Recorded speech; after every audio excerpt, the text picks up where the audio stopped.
Hello, my name is Dan Skip Allen, and this is Season 2. Yes, you heard that right. Season 2 of the 52 must-see movies and why they matter. And to get it started in Season 2, I'm not messing around. We're going with the home run, The Godfather. And then Episode 2 is going to be The Godfather Part 2. It's a two-part season premiere of the 52 must-see movies and why they matter. And with Season 2 comes a new channel and some new co-hosts. And the first new co-host in Season 2 is Mr. Jeremy Adams. Jeremy, thank you for coming on this journey with me in Season 2. Hopefully it's a great year for the 52 must-see movies and why they matter. Oh, I'm so happy to be here. Thanks for having me. And it really is... it really does me great honor to be on the first episode, and I'm just thrilled, and there's nothing better to talk about than this, so it can't go wrong. Well, in Season 1, we talked about Casablanca, and I wanted to go and do a home run on Season 2 at the beginning. So, and I want to say the new channel is Full Metal Media. All the videos will be on Full Metal Media's YouTube channel and their Facebook page. And of course, my channel as well, because I'll be hosting them, and then we'll move around with different co-hosts and different guests. We're going to have some guest hosts this year for specific movies, so it's going to be a lot of different people doing episodes. But the one thing you can always find is everybody that's going to be talking about these films loves these films, and they're going to love talking about them with somebody else, or it could be Jeremy, it could be me involved again. So with that being said, let's get into talking about The Godfather. Now, The Godfather, 1972, Best Picture winner, Best Director, Best Actor. It won a bunch of Oscars. It's a phenomenal movie. The cast is Marlon Brando as Vito Corleone. Michael Corleone is played by Al Pacino. James Caan plays Santino or Sonny Corleone. Robert Duvall plays Tom Hagen. Talia Shire plays Connie Corleone. We also have Diane Keaton plays Kay Adams Corleone. And, Adams. That's true. John Cazale plays Fredo Corleone. We also have Abe Vigoda, who plays Tessio. We have who else have we got in here? So many great actors. John Marley, Al Lettieri.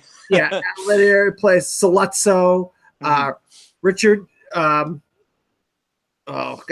get my names. Richard. Which character are you talking? Richard Castellano plays Clemenza. Yes, Richard Castellano. Yes. I have all the names written down here. Yeah. And John Marley is Jack Woltz, the movie mogul. Yeah, it's such a deep cast. Oh my God, I could go on and on. Oh yeah. The score, I wanted it because the movie starts with, oh God, in an amazing, like wow, this is how this movie starts, with this musical composition, and the score is done by I have down here Nino Rota. Wow. Yeah. Nino Rota. Yeah, here it is. I got it right here. It's Carlo. It's Nino Rota and Carlo Savigna. Carlo Savigna and Nino Rota. Yeah. Oh my God! It's like gets you into the movie right off the bat. I mean, you're like, oh God, this is how we get this movie started. And of course, directed by Francis Ford Coppola.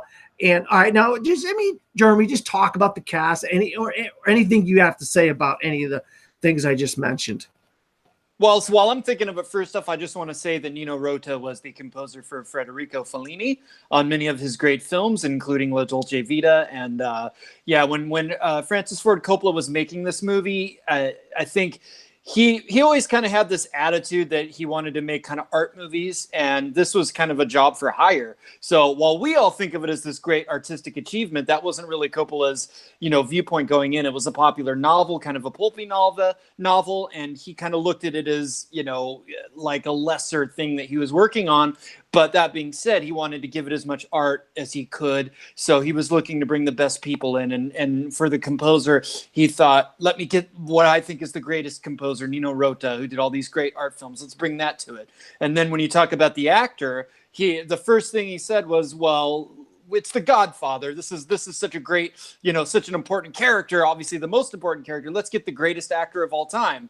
Who's the greatest actor of all time? And they're like, well, it's Laurence Olivier or Marlon Brando. And they're like, and they actually reached out to Olivier, and he couldn't do it for reasons. So then they went to Brando, and then Brando had a rocky stretch at that point in his career. So the studio didn't want him. They had to convince them. They had to do makeup tests. And it's just to think, sometimes to make a great work of art, you have to have high standards. And I think Coppola had such high standards for every piece of this. And I think that is what led to it being elevated, led to it not being just a pulpy movie, but being this great work of art, which wasn't even something Coppola thought it could be. No. And of course, it's famous now, the competition. I guess it's not really a competition, but the battle, Al Pacino, the back and forth with the producers and the people involved, who they wanted to be Michael Corleone. And Al Pacino, it wasn't like to us today, it's like, oh, it's a no-brainer, Al Pacino. It wasn't a no-brainer whatsoever. It was a knockout, drag-out battle between Francis Ford Coppola and the producers in the studio to get Al Pacino to get that role. And of course today it's just like, thank God. When you hear how the luck of these roles sometimes lands in people's laps, you can't even think of anybody else as that character anymore, because it's so phenomenal. And I did a show with a friend of ours named Dave, and he asked me what my number one movie character of all time. I said Michael Corleone. It is great show with it. The greatest character of all time. And Dave's show, Dave hopefully will be on an episode pretty soon. Dave is great. I love the podcast. The podcast is This Made Your List. Everyone check it out, please. Great podcast. Both Dan and I have been on it. So, Okay. So the two main things to start it off, we're at Connie's wedding. The movie starts off at Connie's wedding, and one of the cool things about The Godfather is you can't turn people away at these weddings. So at the wedding or these kinds of things, you have to listen to people. And so he gets a undertaker who comes to him. The first thing is this undertaker comes to him and says, this guy's treating my daughter wrong, and he really abused. And of course, Vito goes, well, what? He says, I went to the cops and he got off. He got out of 3-year sentence and he got out, and now he's walking the streets. And Vito's, well, why didn't you come to me first? Well, I didn't want to get into your world, this, that, and the other. And then he says, whatever I could do for you, I'll do it. I just need your help. And finally, Vito kind of says, okay, all right, I'll help you out. And what I love about movies is callbacks. Oh yeah, they call back for that. That favor is going to come back. You're in the back of your mind for the whole movie. You're like, when is that favor going to come back? Because they wouldn't have spent 5 minutes setting that up for nothing. No, and it's great. It was a great beginning of the movie. That was a great way to start the movie. Oh yeah. And of course, real quick, I wanted to bring up, you're a cat lover. I love cats. I don't have one right now. The cat. This is a interesting. I'm not going to talk about this very long. But there's a studio cat that was. It was loose. It was straight. And then for some reason, the only person that could get close to the cat was Brando. So it wasn't even in the script. But this cat, he's over here stroking this cat. He's got this cat. The cat's not even supposed to be in the scene. He's got this cat in his hands. One of the most iconic things was just something just happened, and you see that a lot in great films. It's always mind blowing. Just a couple of things I wanted to bring up real fast. Just the way that the movie starts, the first line, I believe in America. Like one of the the greatest lines to open a movie over a black screen. We don't even know what we're seeing. And just that a person with a heavy accent says, "I believe in America." And then you will see how much that really means and like how there are different levels to that as it goes on, maybe not in such a good way. That's a brilliant thing. The beginning of the movie is so dark, the way that it takes time before it actually gets to Brando and you actually see him. And when you do see him, he's so shaded in shadow. And another fight that Coppola had with the studio was for the photography of Gordon Willis. Gordon Willis wanted to make this a very dark film, lots of shadows, and the studio wanted him fired at every turn of the way. It was a constant fight. And can you imagine this movie without that dark opening, without that ominous lighting throughout the film? It really gives it its character. And Gordon Willis, you know, such a genius. So those are the two things I have to bring up like right away with this first scene. Yeah, no, you're, oh God, that's one of the things that makes this movie, these two movies, so phenomenal. It's just the darkness and the grittiness, and you can tell the time period. The time of The Godfather was 1946. I wanted to make sure it kind of calls back to film noir, like those movies that are dark, but it's very different at the same time with the saturated color and the kind of the like sepia tone to a lot of it. It's got such a unique it's like it's paying homage to former film noir gangster movies while creating something new, something kind of rooted in the past. And it's so brilliant. And movies didn't look like that then. It was, you know, they were doing so many new things with this film. No wonder the studio was freaking out, but man, they had a vision, and it's so crazy. Absolutely. Going on, you know, the wedding, a lot of different little things happen at the wedding. One of the things is Johnny Fontaine is a singer, actor. He's kind of like Sinatra. Yeah. He's kind of like a takeoff of like a Frank Sinatra, where he's a singer and actor. And so he is, I guess he kind of Vito took him in, or he was like a friend of the family as a little kid. And so they worked their way. He helped him out and whatnot as a little kid. And so Johnny comes to, obviously, like I said, the wedding. People come and they have to talk to the Godfather. And one of them is Johnny Fontaine. And he comes and he says, "Hey, I want this. I got this role that I want to do, this war movie in California. And the director doesn't want to cast me, but it's a perfect role for me. And can you help me?" And then he's like, crying, "I don't know what to do. I'm crying." Of course, one of the famous lines is, "Act like a man. Stop crying. Act like a man." And then, of course, while he's talking to him, I mean, either shortly before or shortly after, Michael is telling his girlfriend at the time, Kay, about the story. Because she's like, "Oh, how do you guys know Johnny Fontaine?" She got these two scenes. They're almost like back to back. Where, and the thing is, she goes, how did he get him to help her? I mean, help Johnny Fontaine. And that's how the band leader, they gave him that. He had a contract with a band leader. He had to get out of it to start his movie career. That's right. She said, why did the band leader let him out of the contract? That's right. He made him an offer. He couldn't go back to Johnny Fontaine, but with The Godfather, he said, "Act like a man. Stop crying." And then he's like, "You know, I don't know what to do." And he says, "What are you going to do? How are you going to help me?" He says, "I'm going to make him an offer he can't refuse." Which, you know, I'm going back to Dave. That was my favorite quote of all time. Hard to beat.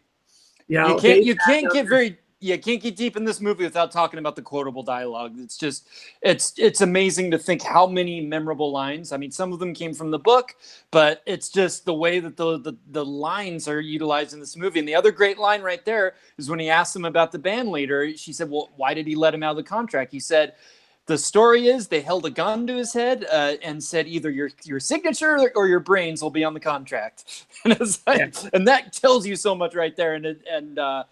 The writing in this film is so amazing. The screenplay, it all starts there, and it's just impeccable, right from these early scenes. And to have a big scene like this that goes on and on, this wedding sequence is so brilliant. You've got so many characters being introduced. It's done so elegantly, the way the scene weaves in and out. It's such a wonderful way to start a film and to start an epic story that is going to be this big. So, So then we got to go to your neck of the woods, Jeremy, California.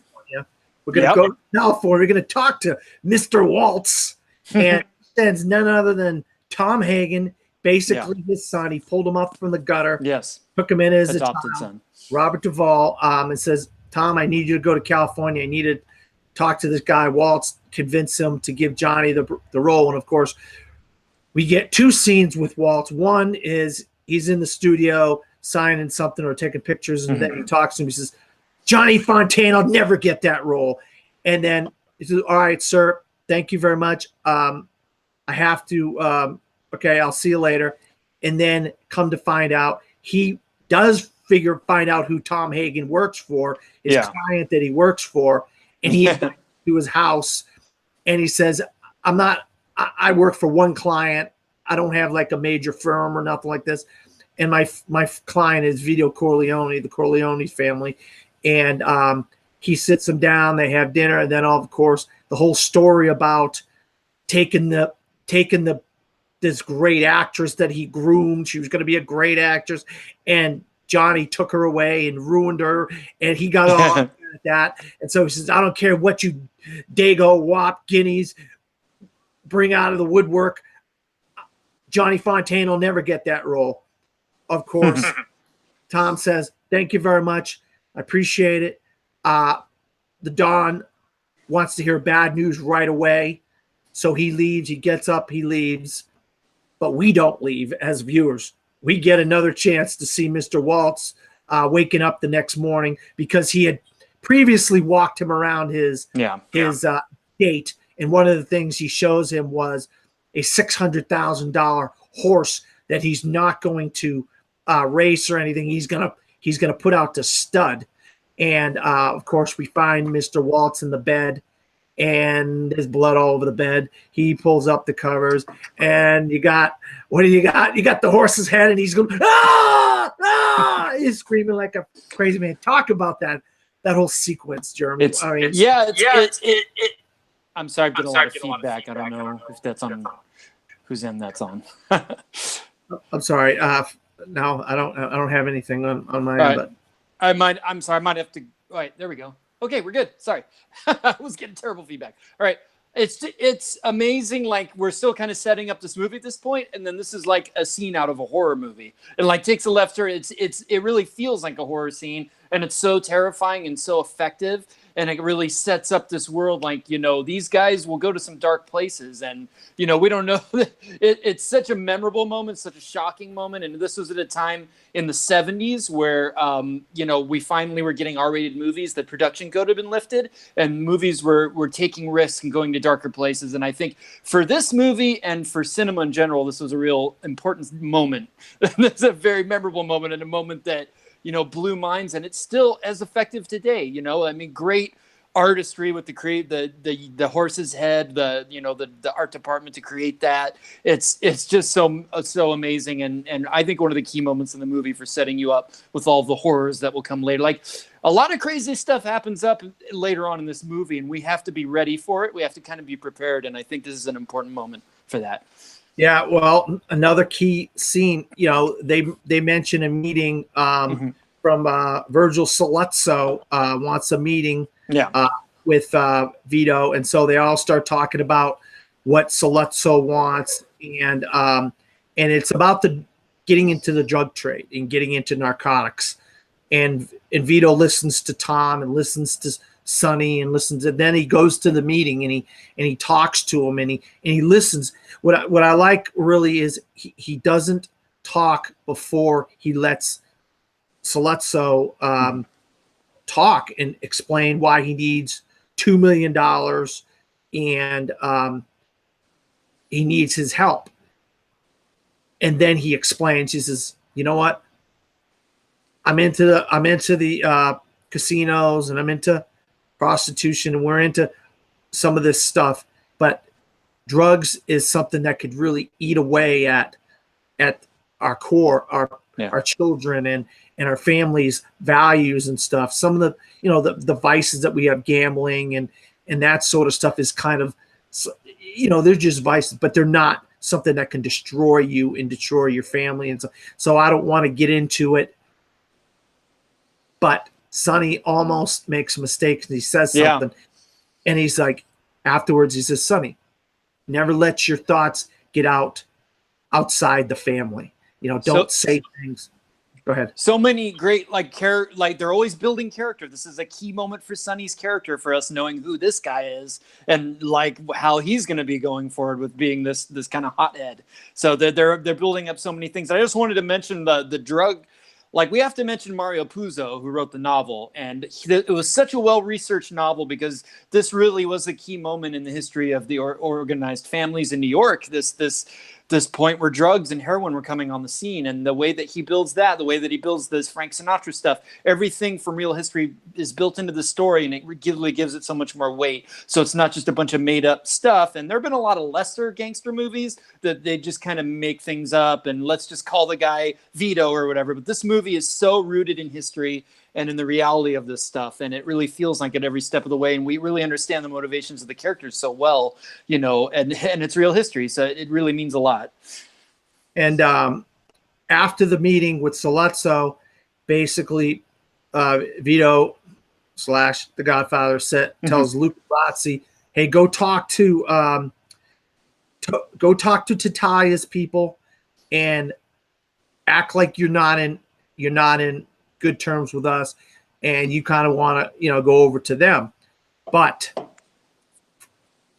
somebody's a step ahead at this point, and that's Sollozzo, because when you have the walking, I love it when the Luca Brasi walking down the hallways. The walking down the hall is interesting, how they just have these people walking down the hallway, but he ends up talking to them, and they act like, okay, you want to join us, da, da, da, and then they ambush him. And Sollozzo's son, I believe that's Sollozzo's son.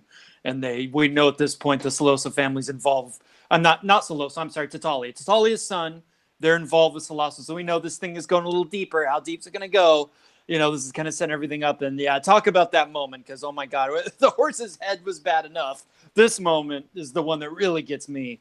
Yeah, they start talking Italian, and then he basically, they trap him in there and they stab him in the hand. Then a guy comes up behind him and chokes him out with that wire. That the garroting. It's the garroting wire. Yeah, you'll see this used in a lot of different gangster films, but The Godfather, they use it a lot in the Godfather films. Then this leads directly into Fredo saying that Don Vito's driver called off that day and that Fredo had to drive him. And so Fredo is driving his father, but when he gets some vegetables, he's out in the open and he doesn't have the proper protection. And that's when Sollozzo and Tatalia's people try to assassinate Don Vito Corleone.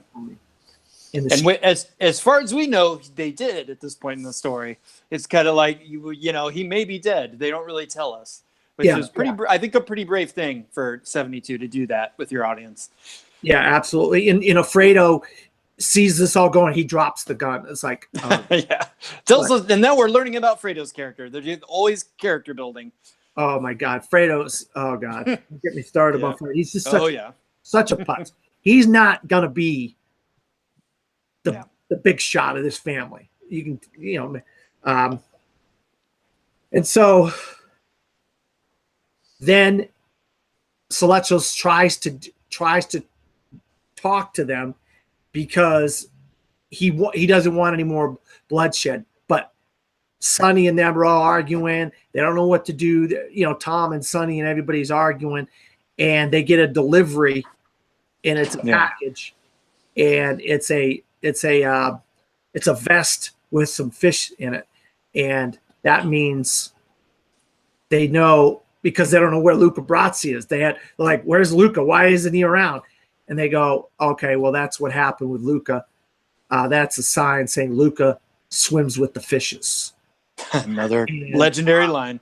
It's just, when Bob Costas, a sportscaster, is using references to Luca Brasi swims with the fishes on sports broadcasts, you know it has transcended everything when stuff like that gets on TV in regular sports. And so then Michael tries to go. Michael is with Kay, but then he says, "I got to leave because I got to go to the hospital to visit." He wants to go visit his father at the hospital, but he notices all the guys guarding his father, the police, the whatever guys that they have, are all gone. And he's like, what's going on here? Where is everybody? And he grabs the nurse and he convinces the nurse to move his father to another room. Yeah. And then I love it. The baker just happens to show up there. Enzo the baker. He wanted to give him regard. He's like, who are you? I'm the baker. All right, get over here. Get out of here. Go out to the front door. Act like you're waiting for me. Go out to the front door. So then he moves them to another room. Then he goes down. They stand out there, and a car shows up, which is going to be another attempt because Sollozzo was pissed off. He's like, I can't believe it. He 5 bullets in him, and he still is not dead. And so then the two guys are standing out there acting all tough, watching him. And then the car drives up, and they pull out like what they're trying to act like they have a gun in their pocket. But then they drive away. But then the cops show up. After this, the cops show up. So make what you want out of all this, Jeremy. I mean, we're starting to get into the main part of the story now. It's just one classic scene after another. This whole sequence, so much tension, and then this is like we've gotten little bits of the character, but now we it's funny how they set up these characters because Sonny, okay, he's a little bit of a hothead. Fredo, he's cowardly, wimpy, Tom Hagen is a really smart guy, but he's the side guy. But now we get Michael, and we see Michael in this tense situation, and the way that he plays this, the intelligence, the coldness, like he doesn't get emotional. Like you see Enzo at one point, like freaking out, his hand shaking, like anyone would. Michael's so calm and so cool. It's like, oh, okay, this guy, like we know at this point, this guy has something that no other character in this movie has, and this is through great tense storytelling. It's almost like every sequence, like we had the horror movie sequence, we've had like other types of filmmaking, and now we get like, this is like Hitchcockian, like this is such a Hitchcock sequence, and they do this to tell us about this character, about Michael, and who he really is and who he might end up being. So it's a fantastic, important part of the movie for sure. And then, okay, now here comes, in my opinion, one of the greatest scenes in movie history. I mean, easily one of the greatest scenes in movie history up there. This is only a few scenes better. If not, this might be better. Who knows? Okay, now our guys are basically at the point where they know they have got to do something. And this is when Michael, just like you just said, he steps up to the plate and says, guys, we have, what rule is there? Because the guys are talking about they can't kill McCluskey, the police chief captain, and they can't, what are they going to do? And they want a meeting. Sollozzo and McCluskey want a meeting because they want to kind of get this thing, stop this war from escalating any further. And Michael's like, why can't we kill a cop? What says we can't kill a cop? Blah, blah, blah. And then they start talking about it, and then they plot a plan, and then they find out where it's going to be at this Italian, I think it is a Ray's Italian restaurant, or I think it's Ray's Italian restaurant. Yeah. And he's like, this is what we'll do. We'll what's his face? Castellanos. Clemenza, yes. Yeah. Clemenza, Richard Castellano plays Clemenza. He says, I can get one of my guys. I'll make sure the gun is there, and we're going to have this meeting with Michael. In the toilet. Sollozzo and McCluskey. And I'll tell you what, and it's the insults from Sollozzo, the way he's talking, and Michael, you just see Michael's face. He just gets, and McCluskey's eating his veal, and he's having a good old time eating. Just listen. Oh, I got the great Sterling Hayden. By the way, we got to mention Sterling Hayden real quick. One of the great character actors from Kubrick's The Killing. So many great films. Dr. Strangelove. He's the insane general that goes off, and he definitely brings a lot in these scenes. He's such a scumbag. Like maybe the sleaziest character in the movie of all these sleazy characters. So, had to mention him. Yeah, so. of course, Michael's got to go to the bathroom. He's got to look for the gun. He's got to come out. He's got to remember. He's had like 3 people tell him, you know, you just got to drop the gun, right? Once you shoot, you got to drop the gun. And he sits there. He listens to some more of the insults. Then he says, you know, I had enough. Boom, boom, boom, boom. 2 shots apiece. He's walking out, drops the gun, and I mean, just I think it's one of the greatest scenes in it really is. And you know, that violence at the time, like, you know, we'd had Bonnie and Clyde, we'd had some movies up to this point, but this is really feels real. And I love the moment where he kind of shoots McCluskey in the neck, and he's like, the blood spurting out. And he's like it's so real, it's so brutal. Like, this isn't like we'd had all these years of kind of stylized violence in movies, and now to actually see this real level of violence, it really took cinema to a whole nother level. You know, I don't think we'd have Goodfellas or so many movies without the violence and the reality that The Godfather brought in these scenes. No, you're absolutely right. So then, of course, Vito goes home, and it's a big deal. Vito goes home and stuff. Yeah.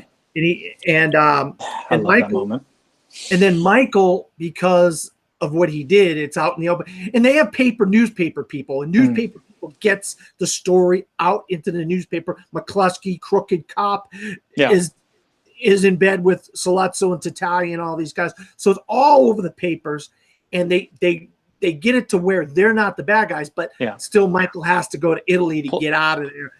Plus the other families are going to kill Michael. Like, like he's in a lot of danger. He has to get, you know, somewhere safe. So then obviously now Sonny's still in charge of the family at this point, and we're dealing with Carlo a little bit. Fine. Carlo. I think at the beginning at the wedding, you don't really see a lot of Carlo, but you know who Connie's married to is Carlo. But then we start getting Carlo involved in this, and then Carlo, we show Connie is beat up, and then of course Sonny has to go chase after Carlo, beat the crap out of Carlo, and then we got another scene with Carlo and Connie, and with Connie. She's like, oh, you just told me to make dinner. What do you mean you're going out? Oh, I'm not eating. I'm not hungry. And then she goes nuts, tears up the whole house. Then he gets out the top. He starts belting her, beating the crap out of her. And, of course, she calls up Sonny on the phone. Oh, I'm good. And he's that mother effer. Da, da, da, da. And then so he's not thinking straight. Sonny's not thinking straight. He gets in his car. Hothead. Even the Tom's trying to chase him down. His guys are saying, no, don't leave the house. Don't leave the area. They chase after him. He's running.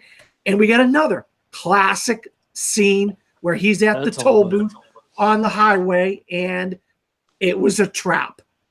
They got Sonny alone with him not thinking, and they just littered him with lead on the the toll booth. Highway booth. Again, the level of violence is shocking, and it's kind of a callback to Bonnie and Clyde when they're killed in the car. But yeah, to have a character that we've come to invest in killed in this way, another incredible, shocking moment. And it's such great storytelling, the way that, okay, well, it's the sister. We're getting to know the sister. We're getting to know her shitty husband and all this stuff. But all the while, they're setting this up. There's nothing wasted in this film. It's a long movie, but there's not a wasted moment. Like, everything is setting up. Everything pays off from that very first scene with the favor to the guy in the beginning scene to, you know, Carlo and his Sonny's issues with him. Like, this is all setting up stuff, and it's so elegantly and beautifully done in the storytelling. And this is where finally Vito's, I mean, he's in better health. He's like, all right, I need a meeting with the 5 families. I need a meeting where Barzini and all Talia, all the 5 families. We need to get this thing under control. So finally he has a meeting, and they discuss terms and whatnot.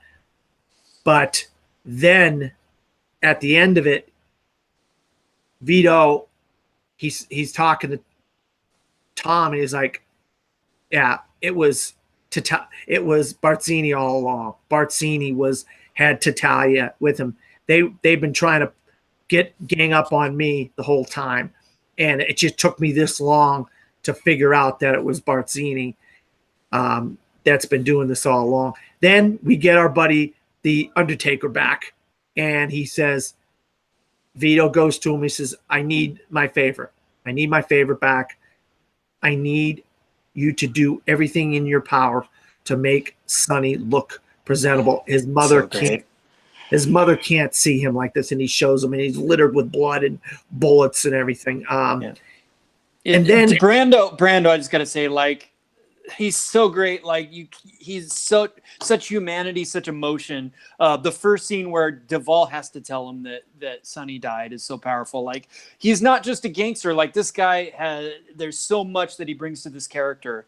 Such tremendous and the way that, oh, what's it gonna be? What's it gonna be? What's the favor? And then we get the favor, and it's something so human and so emotional. It's such a great left turn. No, you're absolutely right. I'm glad you brought up that. Yeah. Because he didn't want it. He still, even though he was sick and he had just been almost assassinated, and he wasn't feeling, he still knew things, and he kind of knew about Sonny. When Tom Hagen told him, he kind of already knew in a way, So that was then we go to Italy, which is, this is a callback to the second film in a lot of ways, because and I'm not going to get into a whole lot, but the second film has two paralleling stories. Yep. So we go to Italy to get a little bit of taste of our paralleling stories, because Michael's in, and he hadn't been around Kay. Kay comes to the house looking for him, and Tom's like, hey, I wish you would have called. But Michael's not around. We'll let you know. If he can get in touch with you, we'll let you know, blah, blah, blah. So Kay kind of disappears. Well, years are passing, right? I always got the idea that basically years pass and she doesn't hear a thing. It's so brutal. I mean, this movie, it takes a lot of years. It doesn't seem like it when you're in the movie, because it goes so fast. The scenes are just fast and furious. They're coming by and things are happening. You don't realize the years are going by like this. But a lot of years, I think it was 7 years went by since the last time Kay saw Michael, which is wow. You're like, that makes sense, because in the second movie we're in the 50s, so that makes sense. Yeah. Yep. So he meets and marries another girl in Italy. Her name is Apollonia. Apollonia. What a great, I mean, of all the names, Apollonia, I have to say, I saw this movie as a younger man. Like, I was pretty young, and I always had such a crush on her. It was like one of my first movie crushes. It's a beautiful Italian lady. Yeah. She was definitely a pretty woman. What happens is they find out where Michael is. He's in Sicily, and unfortunately, a car that was meant for him to blow up. Yeah, he happened to be it because he's teaching her how to drive, and Apollonia dies. He was betrayed by his the guy who was like one of his bodyguards, Fabrizio. So he was betrayed there. And then a little side note: there was a deleted scene in the second that they filmed for the second movie where he actually finds Fabrizio and kills him. So that was something that was going to get paid off later on, actually, in the second film, and never made it into the final cut. But if you search it, you can find that scene where it's Fabrizio meets his end. Yep. Oh wow. Okay. So this basically is the thing that causes Michael to come back home. Yep. And at this point, Michael basically gets the word from Vito that he's going to be the boss, because Vito can't do it on his own. He's still very sick and old. And so Michael ends up going to Las Vegas, where previously, earlier in the movie, they sent Fredo to Las Vegas to work with Mo Green. Now, Mo Green is a casino mogul in Las Vegas. He is. Yep. And, Michael goes there, and it's like a party. It's like, what's going on here? I mean, get rid of these dancers. Get rid of these musicians. I'm here for business. I'm here. I'm here today. I'm leaving tomorrow. I'm not messing around here. And so he gets Mo Green. He starts talking to Mo Green. And he Alex Rocco, by the way, another great character actor. So many. It's bottomless. It really is. These films have so many great character actors. It's unbelievable. Mo Green's one of the better ones. So he basically kind of talks down to Mo, and he says, you're going to sell me your shares in the casinos, and I'm going to take over. He says, you're going to sell me? No, you pay to me. I'm the guy in charge. You do what I say. Da da da da. And then of course Fredo gets involved. Yeah. And when Fredo gets involved, that's kind of when we first see Michael's temper, because he goes after Fredo and says, Fredo, you never take sides against the family ever again. That is another one of those great lines, unforgettable lines. Never take sides against the family. Never take sides against the family. And have you ever said that to anyone in your family, by the way? Every once in a while, I like to throw that out there. No. Don't take sides against the family. No, I've had my issues with my family members, but I've never. keep it. That's a good line for the future. That comes in handy sometimes.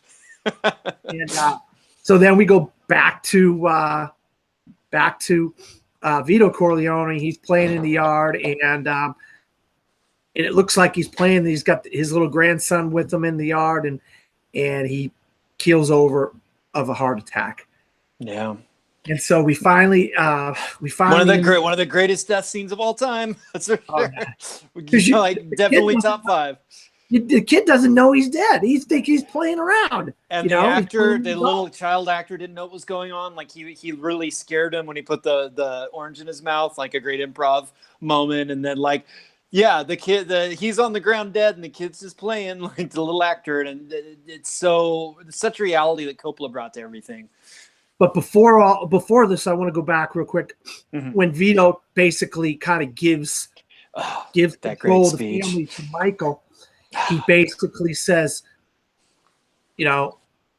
whoever comes to you and wants to make a deal, that's the traitor. Yeah, and also the great speech. I never wanted this for you, Senator Corleone, President Corleone. Like Michael was never supposed to be this, and Michael was always supposed to be this. Like this was, he was so made for it, like even more than Vito in some ways, and the irony of that. And then of all the places that they come to, they come to him at his father's funeral. I'm thinking to myself, what a dumb time to come to him. Because he's going to have that in his brain. He's going to know. Oh, yeah. And, of course, Abe Vigoda. Yeah. Little side note, by the way. This is Abe Vigoda's first movie. Isn't that mind-blowing? What? Yeah, that was his first film. Yeah, he started acting professionally later in life. And it's just crazy to think that. And then it had a late life career. It was on the show Barney Miller, became a popular character actor after this. It's just it's crazy, one of those crazy things. Wow. And he's so great as Don Tessio. What a great character. Oh yeah, absolutely. And in my notes, what I have is Michael cleans the slate. So after this, there we go. After this is God, I love when all this stuff starts happening. Oh yeah. And of course, we always end and begin at something like a baptism or a first communion or a wedding. Yeah, a wedding to the baptism. Yeah. So we have the baptism of Carlo and Connie's son, and this is where this. Oh God Almighty! Carlo is supposed to go off with somebody and do something. They say, "Hey, Carlo, go back to the apartment." And so Carlo's back at the apartment. Then Tessio's back at the house, and Tessio's supposed to go and do something. And they basically, Tom Hagen says, "Nah, I can't go." And all these guys surround Tessio, and Tessio goes, "Tell Don Vito it wasn't personal. It wasn't personal." And then Michael basically goes to the apartment and confronts Carlo and basically says, "Carlo, we weren't going to let you get away with doing what you did to Sonny. We knew it was you that set Sonny up like that. Yeah, we knew the whole thing was an act. But he makes him believe he's going to kill him because he made a promise to Connie, and the guy like the panic on him, and I actually I think when I watched it for a second, they're not going to kill him. It's the power that Michael wields and the way that he convinces people of things. He really is truly becoming the Godfather in those late scenes. Yeah, I mean that's where you really know that, and of course. Mo Green gets it in the Yeah, song. the editing of them killing all of the heads of the families, because it was Barzini, the big fan. He was the one pulling all the strings. It wasn't Talia, it wasn't Soloso. It was the big family, and they got to take them all out, and just the ruthlessness of killing them all one by one, and the editing in that sequence with the operatic music playing from the communion. I'm sorry, from the baptism, and then the saying the lines. The genius of Michael saying, "I renounce Satan," while I was seeing his handiwork of all these guys dying, like that just was such mind-blowing filmmaking at the time. Like this was setting up a filmmaking language that, I mean, in a way they're calling back to like movies like Battleship Potemkin back in the Zion era, that had that cross-cutting with action and stuff, like showing us things cutting back and forth. So it was calling back to that, but at the same time it was so groundbreaking that they employed the editing in that way, and it's had such a lasting impact, like that sequence. And again, like I said earlier, when we saw the horse's head and we saw the levels these guys will go to, they're taking out all their enemies in one fell swoop, man. And the movie set us up for that. Like it didn't come out of nowhere. We know these guys are capable of this level of violence, and we saw it in the hospital scene. We saw Michael, such a cool guy. He's capable of this stuff, and the movie so eloquently, it's so motivated in the story, and yet it's so mind-blowing at the same time, all that violence, and just masterful filmmaking. Yeah, and what Steven just said, they take out the 5 families. Yeah. Martini, they have his cars outside of a building or a courthouse or whatever. And a police officer comes up and says, "Hey man, you got to move. You can't park here." And blah, blah, blah. When he starts coming down and stuff, bam, that's one of Michael's guys. Yeah, it's Al Neri. That's Al Neri, Michael's private bodyguard. And we kind of see it right away, and we're like, oh. So he knocks him out, and then our buddy Clemenza walks. It was another funny scene, though. It was kind of funny because he's like exhausted. He's walking up all these scenes. Yeah, he has to go up all the way. And then he has to. He takes out 2 guys, and so, and then the thing I skipped over a little bit was when Michael came back, one of the first things he did, he went to Kay. Yeah. And she's walking her children, and he says, "I'm sorry, I was gone so long, and I'm sorry I miss you, and this and that and the other. I want you to marry me, and I love you, and I can't live without you," and all this stuff. And so he ends up marrying Kay, and Kay is with him. And by the end of the movie, and another powerful scene. Yeah, because Kay knows. Because she was at the wedding at the beginning of the movie.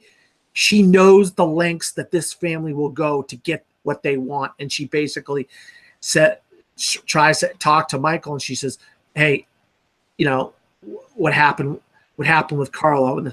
And Michael's like, "Don't ask me about my business." And she says, "I know something happened to Carlo. I know you guys did something to Carlo."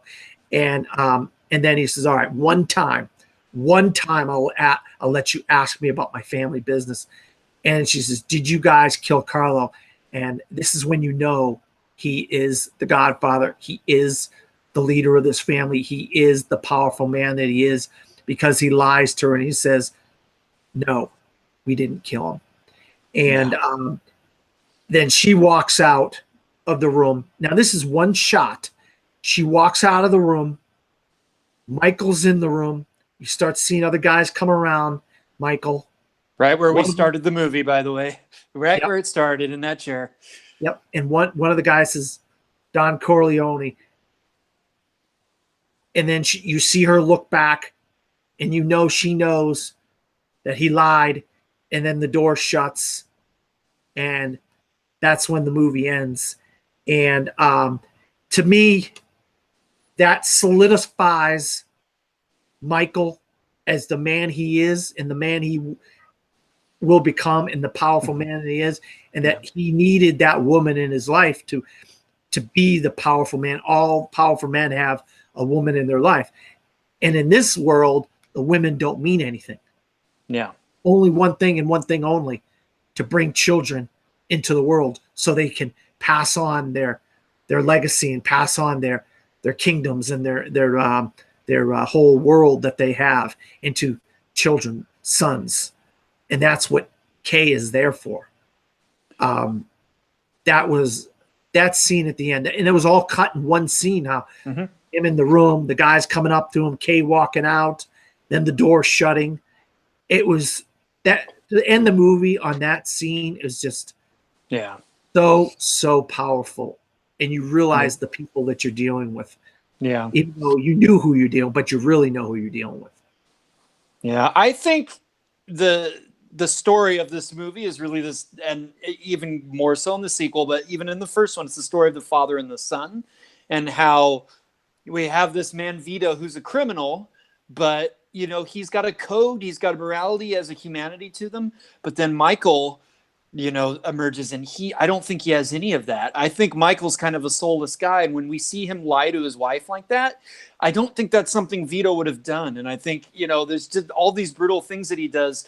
This is it's the story of a family decaying, really. It's the story of a generation passing. And I think it's also a story of generations in general, how older generations, there was more of a code, there was more people believed in things. And I think as time has gone on, a lot of that erodes from generation to generation. And with drugs coming into, we see that in this movie, drugs come into society.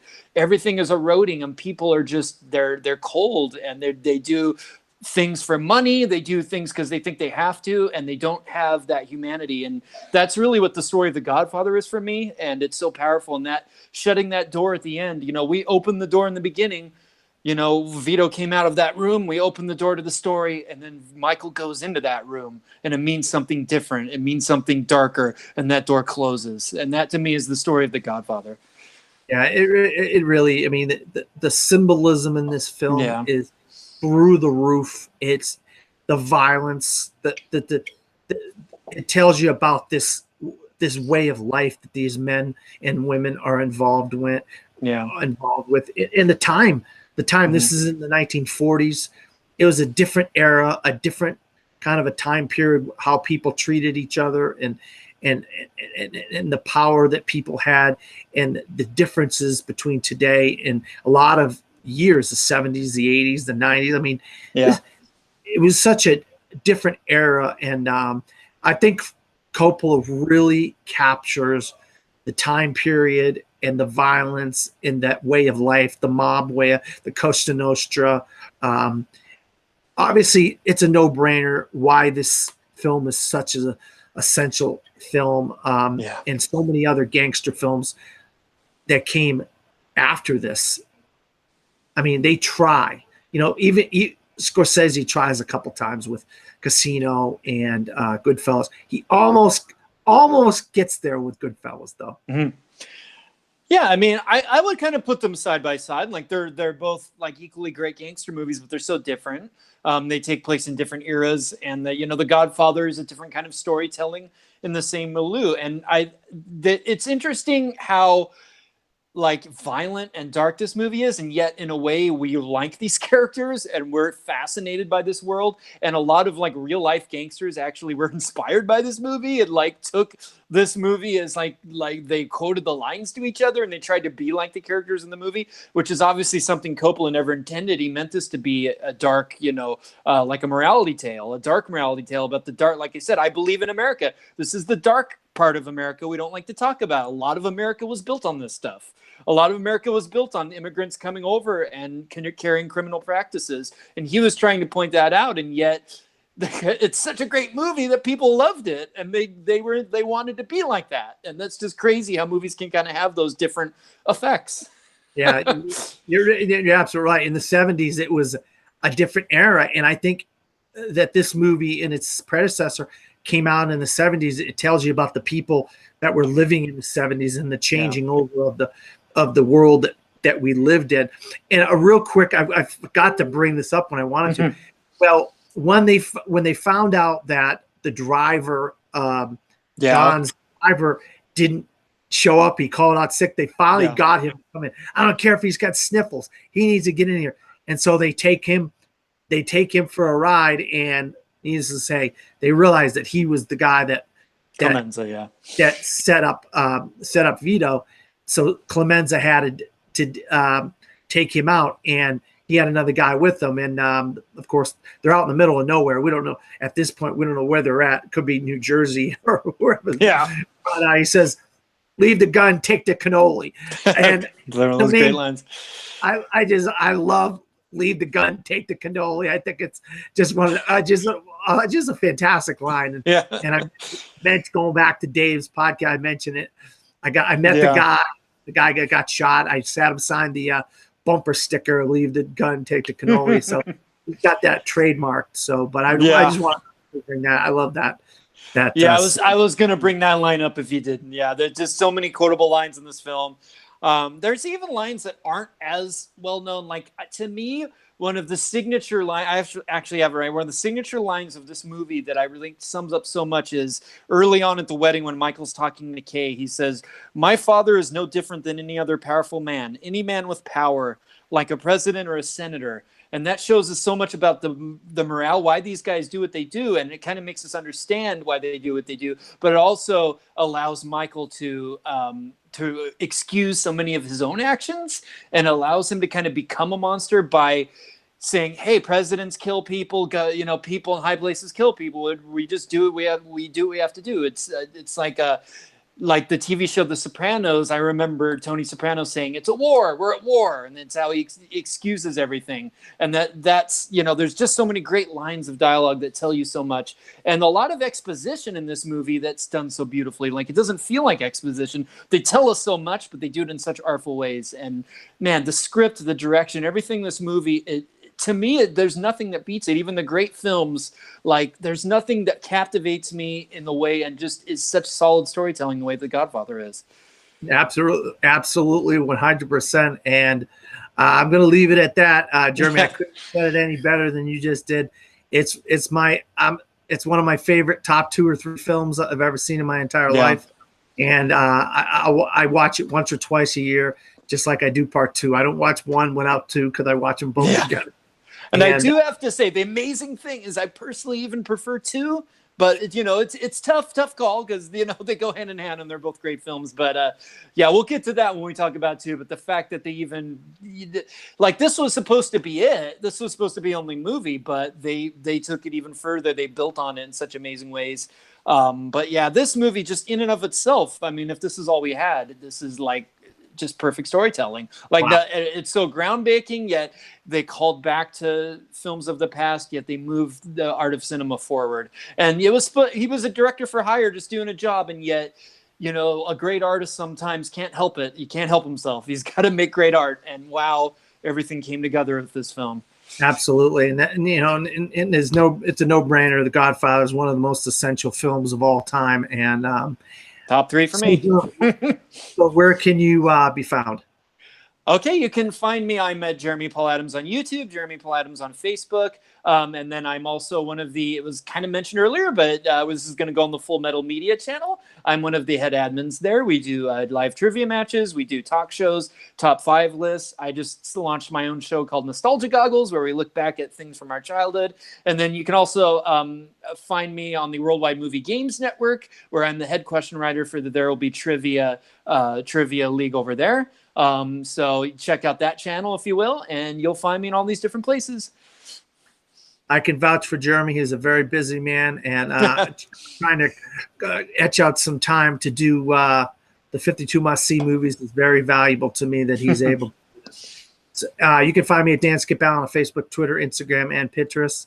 And hopefully in weeks to come, you'll see me more on the 52 must-see movies and why they matter. And I got season 1. The videos are up on they're going to be going to the Full Metal Media YouTube channel, but right now they're on the Best Damn Movie Show YouTube channel. So if you want to see more older episodes of season 1, that's where you can go until we get them uploaded to see Full Metal Media. So and I have to say real quick, we're so happy to have the show on our network. I think it's a great addition, and we're just so happy to have this great content there. So thank you, Dan. No, you're welcome. So for Jeremy and myself, good night.